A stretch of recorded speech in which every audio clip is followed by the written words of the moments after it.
Government shutdown ਹੁਣ ਜੋ ਆ ਉਹ ਆਲਮੋਸਟ ਓਪਨ ਹੋਣ ਜਾ ਰਹੀ ਹੈ ਹਜੇ 1-2 ਦਿਨਾਂ ਦੇ ਵਿੱਚ।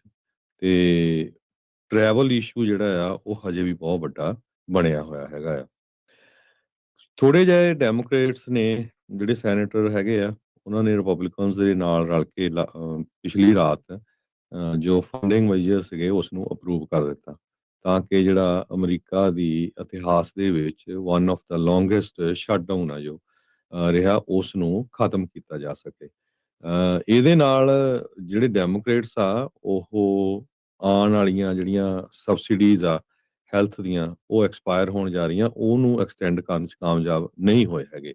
ਸੋ ਇਹਦਾ ਮਤਲਬ ਇਹ ਆ ਵੀ ਤੁਹਾਡੀ ਜਿਹੜੀ ਹੈਲਥ ਇੰਸ਼ੋਰੈਂਸ ਦੇ ਰੇਟ ਆ, ਉਹ ਚਲੋ ਇੰਸ਼ੋਰੈਂਸ ਦੇ ਰੇਟ ਤਾਂ ਸੇਮ ਆ, ਪਹਿਲਾਂ ਸਬਸਿਡੀ ਜ਼ਿਆਦਾ ਮਿਲਦੀ ਸੀ ਤਾਂ ਕਰਕੇ ਤੁਹਾਨੂੰ ਘੱਟ ਪੇ ਕਰਨਾ ਪੈਂਦਾ ਸੀ, ਪਰ ਹੁਣ ਜਿਹੜੀ ਸਬਸਿਡੀ ਜਦੋਂ ਹੁਣ ਕੱਟ ਹੋਊਗੀ ਤਾਂ ਫਿਰ ਉਹਦੇ ਨਾਲ ਜਿਹੜਾ ਆ ਰੇਟ ਤੁਹਾਡੇ ਵਧਣਗੇ। ਸੋ ਨੈਕਸਟ ਕੀ ਹੋਊਗਾ? ਨੈਕਸਟ ਹੁਣ ਇਹ ਜਿਹੜਾ ਬਿੱਲ ਆ ਇਹ ਹਾਊਸ ਦੇ ਵਿੱਚ ਜਾਊਗਾ। ਜੀਓਪੀ ਦੇ ਜਿਹੜੇ ਲੀਡਰਸ ਆ ਉਹ ਆਸ ਰੱਖਦੇ ਆ ਵੀ ਇਹ ਕੱਲ੍ਹ ਨੂੰ ਪਾਸ ਹੋ ਜਾਊਗਾ, ਤੇ ਉਸ ਤੋਂ ਬਾਅਦ ਪ੍ਰੈਜ਼ੀਡੈਂਟ ਡੋਨਲਡ ਟਰੰਪ ਹੋਣੀ ਇਹਦੇ ਉੱਤੇ ਸਾਈਨ ਕਰਕੇ ਇਸ ਨੂੰ ਬਿੱਲ ਬਣਾ ਦੇਣਗੇ। ਸਪੀਕਰ ਮਾਈਕ ਜੌਨਸਨ ਨੇ ਕਿਹਾ ਆ ਵੀ ਵੱਖ-ਵੱਖ ਜਿਹੜੇ ਫਰੈਕਸ਼ਨਸ ਕਾਨਫਰੰਸ ਉਹਨੂੰ ਪੈਕੇਜ ਕਰਨੀਆਂ ਪੈਣਗੀਆਂ। ਸ਼ਟਡਾਊਨ ਦੇ ਨਾਲ ਅਸਰ ਜਿਹੜਾ ਆ ਏਅਰਪੋਰਟਸ ਦੇ ਉੱਤੇ ਬਹੁਤ ਜ਼ਿਆਦਾ ਪਿਆ।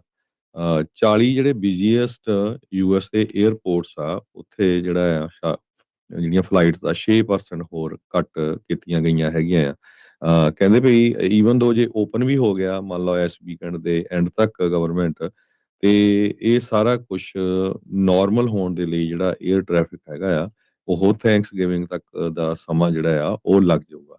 ਏਅਰ ਟ੍ਰੈਫਿਕ ਕੰਟਰੋਲਰਸ ਦਾ ਜਿਹੜਾ ਸੈਕੰਡ ਫੁੱਲ ਪੇ ਚੈੱਕ ਆ, ਜਦੋਂ ਤੋਂ ਹੀ ਜਦੋਂ ਗਵਰਨਮੈਂਟ ਸ਼ਟਡਾਊਨ ਹੋਈ ਆ, ਉਹ ਹਜੇ ਤੱਕ ਉਹਨਾਂ ਨੂੰ ਨਹੀਂ ਮਿਲਿਆ ਹੈਗਾ। ਜੀ। ਸੋ ਜਿਹੜੀ ਡੀਲ ਬਣੀ ਆ ਹਰਜੋਤ ਸਿੰਘ ਜੀ, ਸੈਨੇਟ ਰਿਪਬਲਿਕਨ ਤੇ ਡੈਮੋਕ੍ਰੇਟਸ 40 ਦਿਨ 41 ਦਿਨ ਇਸੇ ਚੀਜ਼ ਦੇ ਉੱਤੇ ਅੜੇ ਰਹੇ ਸੀਗੇ ਵੀ ਜਿਹੜੇ ਅਫੋਰਡੇਬਲ ਕੇਅਰ ਐਕਟ ਜਿਹੜੇ ਟੈਕਸ ਕ੍ਰੈਡਿਟ ਆ ਜੋ ਇਸ ਸਾਲ ਦੇ ਵਿੱਚ ਜਿੱਦਾਂ ਤੁਸੀਂ ਦੱਸਿਆ ਵੀ ਖਤਮ ਹੋਣ ਜਾ ਰਹੇ ਆ, ਵੀ ਉਹਨੂੰ ਐਕਸਟੈਂਡ ਕੀਤਾ ਜਾਵੇ। ਹੁਣ ਇਹ ਜਿਹੜੀ ਡੀਲ ਬਣਾਈ ਹੈ ਇਹਦੇ ਵਿੱਚ ਕੁਝ ਨਹੀਂ ਹੈਗਾ ਇੱਦਾਂ।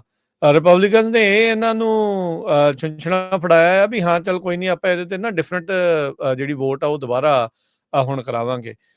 ਇੱਕ ਐਨਾਲਿਸਿਸ ਦੱਸਦਾ ਹੈ ਵੀ ਜੇ ਤੁਹਾਡੀ ਉਮਰ 65 ਸਾਲ ਆ, 65 ਸਾਲ ਤੋਂ ਉੱਤੇ ਹੋ ਤੇ $60,000 ਜੇ ਤੁਹਾਡੀ ਇਨਕਮ ਆ, ਤਾਂ ਤੁਹਾਨੂੰ ਹੁਣ ACA ਸਬਸਿਡੀਜ਼ ਤੋਂ ਬਗੈਰ ਤਕਰੀਬਨ $900 ਤੋਂ $1,000 ਦਾ ਮਹੀਨੇ ਦਾ ਜਿਹੜਾ ਆ ਉਹ ਪ੍ਰੀਮੀਅਮ ਆ ਉਹ ਦੇਣਾ ਜਿਹੜਾ ਉਹ ਪਊਗਾ। ਸੋ ਰਿਪਬਲਿਕਨਸ ਓਬਾਮਾ ਕੇਅਰ ਜਿਹੜੀ ਅਫੋਰਡੇਬਲ ਕੇਅਰ ਐਕਟ ਆ ਉਸ ਦੇ ਤਕਰੀਬਨ ਸ਼ੁਰੂ ਤੋਂ ਹੀ ਉਲਟ ਰਹੇ ਆ। ਆਪਾਂ ਨੂੰ ਪਤਾ ਹੈ ਵੀ ਕਿਸ ਤਰੀਕੇ ਦੇ ਨਾਲ ਇੱਕ ਵਾਰੀ ਇਹਨਾਂ ਨੇ ਉਲਟਾਉਣ ਦੀ ਵੀ, ਇਸ ਨੂੰ ਰੱਦ ਕਰਨ ਦੀ ਵੀ ਕੋਸ਼ਿਸ਼ ਕੀਤੀ ਸੀ, ਉਦੋਂ ਜਿਹੜੇ ਉਹ ਰਹਿ ਗਿਆ ਸੀਗਾ ਕੰਮ। ਪਰ ਇਹ ਆ ਵੀ ਹੁਣ ਇਸ ਡੀਲ ਦੇ ਵਿੱਚ ਕਹਿੰਦੇ ਵੀ 1 ਸਾਲ ਦੇ ਜਿਹੜੇ ਫੰਡਿੰਗ ਬਿਲਸ ਕਲੈਕਟਿਵਲੀ, ਜਿਸ ਨੂੰ ਮਿੰਨੀ ਬੱਸ ਆਖਿਆ ਜਿਹੜਾ ਹੋ ਜਾ ਰਿਹਾ, ਇੱਕ ਦੇ ਵਿੱਚ ਡਿਪਾਰਟਮੈਂਟ ਆਫ ਐਗਰੀਕਲਚਰ ਦਾ, ਜਿਹਦੇ ਵਿੱਚ ਸਨੈਪ ਦੀ ਜਿਹੜੀ ਫੰਡਿੰਗ ਆ ਉਹ ਇਨਕਲੂਡਡ ਹੋਊਗੀ। ਦੂਜੀ ਮਿਲਟਰੀ ਕੰਸਟਰਕਸ਼ਨ ਤੇ ਡਿਪਾਰਟਮੈਂਟ ਆਫ ਵੈਟਰਨਸ ਅਫੇਅਰਸ ਉਸ ਦੇ ਲਈ ਆ। ਤੇ ਤੀਜੀ ਜਿਹੜੀ ਇਸ ਦੇ ਵਿੱਚ ਹੋਊਗਾ ਸੈਲਰੀਜ਼ ਤੇ ਅਲਾਉੈਂਸ ਜਿਹੜੇ ਲੈਜਿਸਲੇਟਿਵ ਬ੍ਰਾਂਚ ਨੂੰ ਜਾਂਦੀਆਂ ਆ, ਵੀ ਉਸ ਦੇ ਵਿੱਚ ਜਿਹੜੀਆਂ ਉਹ ਹੋਣਗੀਆਂ। ਸੋ ਹਾਊਸ ਦੇ ਵਿੱਚ ਕਹਿੰਦੇ ਵੀ ਇਹ ਬਿੱਲ ਨੂੰ ਹੁਣ ਕੰਸੀਡਰ ਕੀਤਾ ਜਾਊਗਾ। ਕੱਲ ਜਿਹੜੇ ਮਾਈਕ ਜੌਨਸਨ ਆ ਉਹਨਾਂ ਨੇ ਆਪਣੇ ਜਿਹੜੇ ਸਾਥੀ ਲਾਅ ਮੇਕਰਸ ਆ ਉਹਨਾਂ ਨੂੰ ਕਿਹਾ ਸੀਗਾ ਵੀ ਵਾਸ਼ਿੰਗਟਨ DC ਦੇ ਵਿੱਚ ਪਹੁੰਚੋ ਤੇ ਆਪਾਂ ਇਸ ਬਿੱਲ ਦੇ ਉੱਤੇ ਜਿਹੜੀ ਵੋਟ ਆ ਉਹ ਕਰਵਾ ਸਕਦੇ ਹਾਂ। ਟਰੰਪ ਹੁਣਾਂ ਨੇ ਸੈਨੇਟ ਦੇ ਇਸ ਬਿੱਲ ਨੂੰ ਬਹੁਤ ਵੱਡੀ ਜਿਹੜੀ ਜਿੱਤ ਆ ਉਹ ਐਲਾਨਿਆ ਹੈਗਾ ਆ। ਅੱਜ ਜਿੱਦਾਂ ਇਹ ਵੀ ਨਾਲ ਦੱਸ ਜੇ ਵੀ ਅੱਜ ਵੈਟਰਨਸ ਡੇ ਆ, ਸੋ ਸਾਰੇ ਹੀ ਫੌਜੀਆਂ ਤੋਂ ਜਿਨ੍ਹਾਂ ਨੇ ਵੀ ਜਿਹੜੀਆਂ ਵੱਖ-ਵੱਖ ਫੌਜ ਦੀਆਂ, ਨੇਵੀ ਦੀਆਂ, 에ਅਰਫੋਰਸ ਦੀਆਂ, ਮਰੀਨਸ ਦੀਆਂ ਸ਼ਾਖਾਵਾਂ ਦੇ ਵਿੱਚ ਕੰਮ ਕੀਤਾ ਆ, ਵੈਟਰਨ ਜਿਹੜੇ ਉਹ ਰਹੇ ਆ ਜਾਂ ਜਿਹੜੀਆਂ ਸੇਵਾਵਾਂ ਨਿਭਾ ਰਹੇ ਐਕਟਿਵਲੀ ਡਿਊਟੀ ਦੇ ਉੱਤੇ ਨੇ, ਉਹਨਾਂ ਸਾਰਿਆਂ ਦਾ ਧੰਨਵਾਦ ਆ ਅਮਰੀਕਾ ਦੇ ਵੱਲੋਂ ਤੇ ਅਮਰੀਕਾ ਦੇ ਜਿਹੜੇ ਉਹ ਨਿਵਾਸੀਆਂ ਦੇ ਵੱਲੋਂ। ਅਮਰੀਕੀਆਂ ਨੂੰ ਜਿਹੜਾ ਉਹ ਸੁਰੱਖਿਅਤ ਰੱਖਣ ਦੇ ਲਈ ਜਿਹੜੀਆਂ ਉਹਨਾਂ ਨੇ ਕੁਰਬਾਨੀਆਂ, ਬਲੀਦਾਨ ਜਿਹੜੇ ਉਹ ਦਿੰਦੇ ਆ, ਉਸ ਦਾ ਅਸੀਂ ਜਿਹੜਾ ਉਹ ਧੰਨਵਾਦ ਸਾਰੇ ਕਰਦੇ ਹਾਂ। ਜਿਨ੍ਹਾਂ ਨੇ ਆਪਣੀਆਂ ਜਾਨਾਂ ਨਿਸ਼ਾਵਰ ਕੀਤੀਆਂ ਉਹਨਾਂ ਨੂੰ ਕੋਟ ਪ੍ਰਣਾਮ ਵੀ ਆਪਾਂ ਜਿਹੜਾ ਉਹ ਕਰਦੇ ਹਾਂ। ਆਰਲਿੰਗਟਨ ਸਿਮੈਟਰੀ ਦੇ ਉੱਤੇ ਜਿਹੜੇ ਆ ਫੁੱਲ ਚੜਾਉਂਦੇ ਹੋਏ ਜਿਹੜੇ ਰਾਸ਼ਟਰਪਤੀ ਟਰੰਪ ਆ, ਉਹਨਾਂ ਨੇ ਜਿਹੜੇ ਇਸ ਚੀਜ਼ ਦੇ ਬਾਬਤ ਵੀ ਜਿਹੜੀ ਸੈਨੇਟ ਬਿੱਲ ਆ ਉਸ ਨੂੰ ਲੈ ਕੇ ਆਖਿਆ ਵੀ ਭਾਈ ਇਹ ਇੱਕ ਬਹੁਤ ਵੱਡੀ ਜਿਹੜੀ ਉਹ ਜਿੱਤ ਜਿਹੜੀ ਉਹ ਹੈਗੀ ਆ। ਸੋ ਉਹਨਾਂ ਨੇ ਧੰਨਵਾਦ ਕੀਤਾ, ਕੰਗ੍ਰੈਚੂਲੇਟ ਕੀਤਾ ਜਿਹੜੇ ਜੌਨ ਥੂਨ ਜਿਹੜੇ ਖਾਸ ਕਰਕੇ ਮੈਜੋਰਟੀ ਲੀਡਰ ਨੇ, ਤੇ ਹਾਊਸ ਦੇ ਸਪੀਕਰ ਮਾਈਕ ਜੌਨਸਨ ਉਹਨਾਂ ਨੂੰ, ਤੇ ਕਹਿੰਦੇ ਵੀ ਸਾਰੇ ਜਾਣਿਆਂ ਨੂੰ ਬਹੁਤ-ਬਹੁਤ ਇਸ ਚੀਜ਼ ਦੀ ਜਿਹੜੀ ਉਹ ਵਧਾਈ ਆ। ਕਹਿੰਦੇ ਵੀ ਇਹ ਕਲੋਜ਼ ਨਹੀਂ ਸੀ ਹੋਣਾ ਚਾਹੀਦਾ, should never have been closed. ਤੇ ਕਹਿੰਦੇ ਵੀ ਲੈਜਿਸਲੇਸ਼ਨ ਅੱਜ ਦਾ ਜਿਹੜਾ ਦਿਨ ਆ ਉਸ ਦੇ ਵਿੱਚ ਹਾਊਸ ਇਸ ਨੂੰ ਜਿਹੜਾ ਉਹ ਕੰਸੀਡਰ ਕਰੂਗਾ, ਤੇ ਕੱਲ ਤੱਕ ਇਸ ਦੇ ਉੱਤੇ ਜਿਹੜੀ ਵੋਟ ਆ ਉਹ ਕਰਵਾਈ ਜਾ ਸਕਦੀ ਹੈਗੀ ਆ। ਸੋ ਸੈਨੇਟ ਨੇ ਜਿਹੜਾ ਪਾਸ ਕਰਕੇ ਹਾਊਸ ਨੂੰ ਘੱਲ ਦਿੱਤਾ ਆ। ਅੱਜ ਵੈਟਰਨਸ ਡੇ ਦੀ ਮੈਨੂੰ ਲੱਗਦਾ ਛੁੱਟੀ ਦੇ ਚੱਲਦੇ ਆ, ਕੱਲ ਨੂੰ ਜਦੋਂ ਹੁਣ ਦੁਬਾਰਾ ਹਾਊਸ ਖੁੱਲ੍ਹੇਗਾ ਤਾਂ ਉਦਣ ਜਿਹੜੀ ਇਹ ਵੋਟ ਹੋਊਗੀ। ਸੋ ਓਵਰਆਲ ਕਹਿ ਸਕਦੇ ਹਾਂ ਹਰਜੋਤ ਸਿੰਘ ਜੀ, ਤੇ ਵੀ ਜਿਹੜਾ ਸ਼ਟਡਾਊਨ ਅੱਜ ਦਾ ਦਿਨ ਜਿਹੜਾ ਉਹ ਚੱਲਦਾ ਰਹੂਗਾ, ਕੱਲ ਤੋਂ ਸ਼ਟਡਾਊਨ ਜਿਹੜਾ ਆ ਉਹ ਮੁੜ ਕੇ ਖੁੱਲ ਸਕਦਾ ਹੈ। ਕੱਲ ਟਰੰਪ ਹੁਣਾਂ ਨੇ ਚੇਤਾਵਨੀ ਧਮਕੀ ਦਿੱਤੀ ਸੀਗੀ ਏਅਰ ਟ੍ਰੈਫਿਕ ਕੰਟਰੋਲਰਸ ਨੂੰ ਵੀ ਭਾਈ ਜਿਹੜੇ ਛੁੱਟੀਆਂ ਲਈ ਜਾਂਦੇ ਆ, ਜਿਹੜੇ ਨਹੀਂ ਆ ਰਹੇ, ਉਹਨਾਂ ਦੀ ਤਨਖਾਹ ਅਸੀਂ ਅਸਲ ਦੇ ਵਿੱਚ ਹੀ ਜਿਹੜੀ ਉਹ ਕੱਟ ਕਰ ਦੇਣੀ ਆ। ਆਲਰੇਡੀ ਜਿੱਦਾਂ ਤੁਸੀਂ ਦੱਸਿਆ ਵੀ 2 ਤਨਖਾਹਾਂ ਜਿਹੜੀਆਂ ਉਹਨਾਂ ਦੀਆਂ ਮਿਸ ਹੋ ਚੁੱਕੀਆਂ, ਜਿਹੜੀ 15-15 ਦਿਨਾਂ ਬਾਅਦ ਅਕਸਰ ਜਿਹੜਾ ਚੈੱਕ ਆ ਉਹ ਆਉਂਦਾ ਹੁੰਦਾ ਸੀਗਾ। ਸੋ ਇਹ ਜਿਹੜਾ ਹਰਜੋਤ ਸਿੰਘ ਜੀ ਜਿਹੜਾ ਸਟਾਪ ਗੈਪ ਫੰਡਿੰਗ ਆ, ਇਹ ਬੇਸਿਕਲੀ ਜਨਵਰੀ ਤੱਕ ਹੋਊਗੀ। ਸੋ ਜਨਵਰੀ ਦੇ ਵਿੱਚ ਇਹ ਜਿਹੜਾ ਥੀਏਟਰ ਆ, ਪੋਲੀਟੀਕਲ ਥੀਏਟਰ ਆ, ਉਹ ਆਪਾਂ ਨੂੰ ਇੱਕ ਵਾਰੀ ਫੇਰ ਦੇਖਣ ਨੂੰ ਜਿਹੜਾ ਉਹ ਮਿਲ ਸਕਦਾ ਹੈਗਾ ਆ।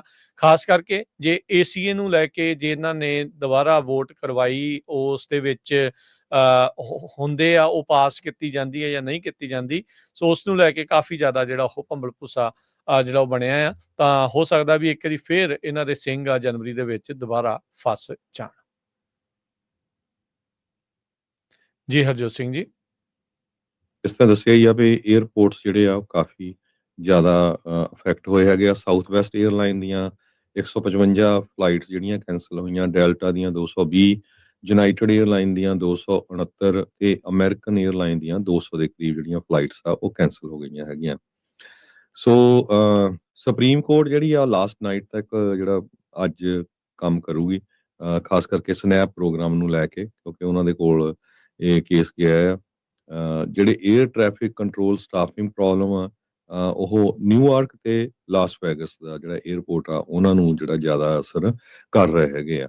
ਹਾਊਸ ਡੈਮੋਕ੍ਰੇਟਸ ਇਹ ਕਹਿੰਦੇ ਵੀ ਅਸੀਂ ਸਟਰੋਂਗਲੀ ਅਪੋਜ਼ ਕਰ ਰਹੇ ਹਾਂ ਇਸ ਬਿੱਲ ਨੂੰ, ਜਿਹੜਾ ਕਿ ਹੈਲਥ ਕੇਅਰ ਸਬਸਿਡੀਜ਼ ਨੂੰ ਐਡਰੈਸ ਨਹੀਂ ਕਰ ਰਿਹਾ। ਹਾਲਾਂਕਿ ਉਹਨਾਂ ਦੇ 8 ਜਿਹੜੇ ਸਾਥੀ ਹੈਗੇ ਆ ਉਹ ਆਲਰੇਡੀ ਜਿਹੜੇ ਰਿਪਬਲਿਕਨਸ ਦਾ ਸਾਥ ਦੇ ਗਏ ਹੈਗੇ ਆ ਗਵਰਨਮੈਂਟ ਨੂੰ ਓਪਨ ਕਰਨ ਦੇ ਲਈ। ਸੋ ਕਾਫੀ ਕੁਝ ਜਿਹੜਾ ਇਹ ਚੱਲ ਰਿਹਾ ਹੈਗਾ। ਸੋ ਹੋਪਫੁਲੀ ਜਲਦੀ ਤੋਂ ਜਲਦੀ ਗਵਰਨਮੈਂਟ ਓਪਨ ਹੋ ਜਾਊਗੀ, ਪਰ ਇਹਦਾ ਸਾਰੇ ਦਾ ਅਸਰ ਆਮ ਅਮਰੀਕਨ ਲੋਕਾਂ ਤੇ ਬਹੁਤ ਵੱਡਾ ਪੈਣ ਜਾ ਰਿਹਾ। ਜਦੋਂ ਤੁਹਾਡੇ ਘਰਾਂ ਦੇ ਵਿੱਚ ਤੁਹਾਡੇ ਜਿਹੜੇ ਹੈਲਥ ਇੰਸ਼ੋਰੈਂਸ ਦੇ ਮੰਥਲੀ ਬਿੱਲ ਆਣੇ ਆ, ਉਹ ਤੁਹਾਨੂੰ ਪਤਾ ਲੱਗਣਾ ਵੀ ਦੇਖੋ ਆਹ ਕੀ ਹੋ ਗਿਆ, ਇੰਨਾ ਜਿਹੜਾ ਮਹਿੰਗੇ ਰੇਟਸ ਹੋ ਗਏ। ਸੋ ਹਰਜੋਤ ਸਿੰਘ ਜੀ, ਇਸ ਦੇ ਵਿੱਚ ਫਿਰ ਬਹੁਤ ਸਾਰੇ ਜਿਹੜੇ ਖਾਸ ਕਰਕੇ ਨੌਜਵਾਨ ਆ, ਜਿਹੜੇ ਉਹਨਾਂ ਦੇ ਮਨਾਂ 'ਚ ਹੁੰਦਾ ਵੀ ਚੱਲ ਯਾਰ ਆਪਾਂ ਕਿਹੜਾ ਬਿਮਾਰ ਹੋਣਾ, ਉਹ ਤਾਂ ਫਿਰ ਕੈਂਸਲ ਕਰਾ ਦੇਣਗੇ। ਇਸ ਤੋਂ ਇਲਾਵਾ ਪਰ ਫਿਰ ਉਹ ਪਲੰਟੀ ਵੀ ਰਾ ਰੱਖੀ ਆ ਨਾ ਇਨਕਮ ਦੇ ਉੱਤੇ, 2.5-3% ਉਹ ਵੀ ਆ। ਇਹ ਤਾਂ ਫਿਰ ਹੁਣ ਇੱਕ ਪਾਸੇ ਕੂਆਂ ਤੇ ਇੱਕ ਪਾਸੇ ਖਾਈ ਵਾਲਾ ਗੱਲ ਜਿਹੜੀ ਉਹ ਬਣ ਜਾਂਦੀ ਵੀ ਬੰਦਾ ਜਿੱਧਰ ਜਾਊ ਉਧਰ ਫਸੋ ਹੀ ਫਸੋ। ਪਲੱਸ ਇਹ ਚਲੋ ਕੁਛ ਵੀ ਆ, ਬਹੁਤ ਸਾਰੇ ਰਿਪਬਲਿਕਨ ਵੀ ਇਹਦੇ ਨਾਲ ਹੁਣ ਐਗਰੀ ਕਰਦੇ ਆ। ਈਵਨ ਮਾਰਜਰੀ ਟੇਲਰ ਵੀ ਕਹਿ ਰਹੀ ਆ ਵੀ ਜਿਹੜੀ ਓਬਾਮਾ ਕੇਅਰ ਦੇ ਨਾਲ, ਜਿਸ ਤਰ੍ਹਾਂ ਮੈਂ ਤੁਹਾਨੂੰ ਦੱਸਿਆ ਵੀ ਜਦੋਂ ਹੈਲਥ ਇੰਸ਼ੋਰੈਂਸ ਨਹੀਂ ਹੁੰਦੀ ਸੀ 2015 ਤੋਂ ਪਹਿਲਾਂ, ਤੇ ਨੰਬਰ 1 ਬੈਂਕਰਪਸੀ ਦਾ ਕਾਰਨ ਅਮਰੀਕਾ 'ਚ ਹੈਲਥ ਇੰਸ਼ੋਰੈਂਸ ਬਿੱਲ ਹੀ ਹੁੰਦਾ ਸੀ। ਕਿਉਂਕਿ ਰੱਬ ਨਾ ਕਰੇ ਕਿਤੇ ਇੱਕ ਦਿਨ ਤੁਸੀਂ ਹਸਪਤਾਲ ਚਲ ਜਾਏ, ਤੁਹਾਡਾ $20-25,000 ਦਾ ਬਿੱਲ ਈਜ਼ਲੀ ਹੋ ਜਾਂਦਾ। ਸੋ ਇਹ ਇੱਕ ਵਧੀਆ ਬਣਿਆ ਸੀ ਓਬਾਮਾ ਕੇਅਰ ਦਾ, ਪਰ ਦੇਖਦੇ ਆ ਹੁਣ ਕੀ ਜਿਹੜਾ ਉਹਨਾਂ ਨੇ ਸਾਥ ਦਿੱਤਾ ਆ ਵੀ ਲੇਟਰ ਔਨ ਕੁਛ ਉਹਦੇ ਤੇ ਵਰਕਆਊਟ ਕਰਦੇ ਆ ਕਿ ਨਹੀਂ। ਜੀ ਬਿਲਕੁਲ।